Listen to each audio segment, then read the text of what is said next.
Are you facing project delays or delay in consignment deliveries? क्या आपका on time delivery लो है और क्या आपको ऐसा लगता है कि मेरी टीम ठीक से नहीं काम कर रही है और उनका एग्जीक्यूशन लो है? If your answer is yes, then let us look at the other aspect. कई बार हमारा डिले इसलिए नहीं होता है क्योंकि हमारी टीम काम नहीं कर रही है।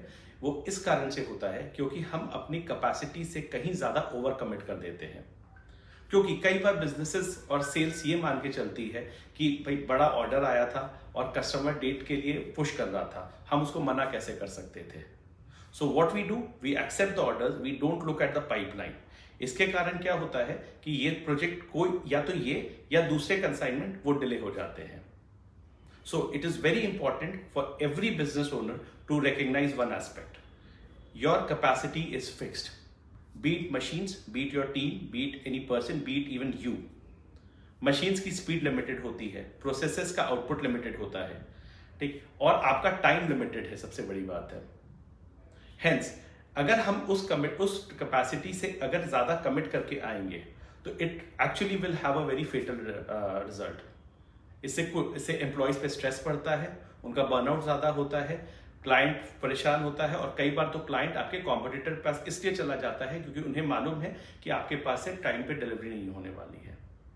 So what is the next step, what should actually we do to look into it?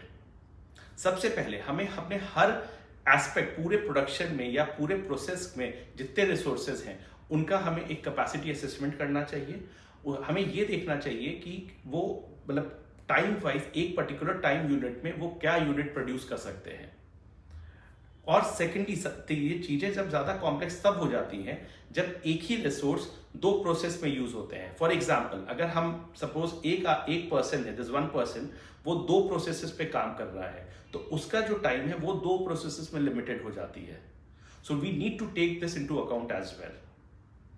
दूसरा स्टेप ये होना चाहिए, जब भी कोई नया ऑर्डर हम लेते हैं तो हम अपने पुराने जो पाइपलाइन को मैप करके देखना चाहिए हमें, और हमें देखना चाहिए कि अगर हम इसको ऐड करेंगे तो ये हम कब तक डिलीवर कर पाएंगे। इससे ये होगा कि हम एक अपने क्लाइंट को एक रियलिस्टिक डेडलाइन देंगे, क्योंकि अगर हम उसको आज कमिट भी कर दें और हम डिलीवर ना कर पाए तो वो एज गुड एज हमारा हो सकता है कि वो क्लाइंट कहीं और चला जाए। Hence, it is very important, do the right capacity assessment, identify your constraints, and do a proper mapping of your pipeline. So, let's look into this and start growing.